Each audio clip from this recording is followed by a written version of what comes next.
So Martin, take us back to December the 11th and what happened. So I remember that day, very well. I was actually in the process of getting ready to attend our annual fire service carol concert that was due to be held that evening in Birmingham city centre. When I got a phone call, so I got a call to say, that we'd had reports of 5 children that had gone through the ice and were actually hadn't surfaced.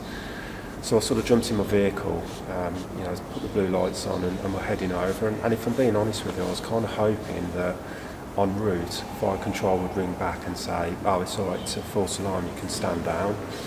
But unfortunately, the next call that I got was to say that 3 of the boys had been recovered from the water, and then that was very quickly followed by the 4th.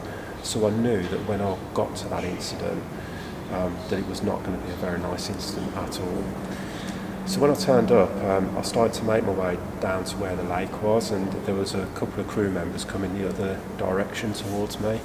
And that was the first indication I got, I think, that the extent of or the level of risk that those initial crews had exposed themselves to, because they were absolutely wringing wet and it was freezing cold, so it was obvious that they'd gone into the water.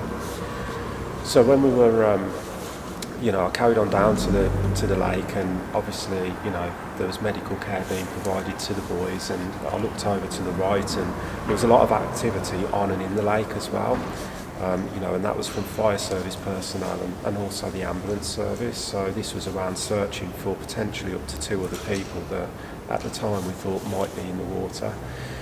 And I spoke to the incident commander, the initial incident commander, and I was comfortable that everything that needed to be done was being done.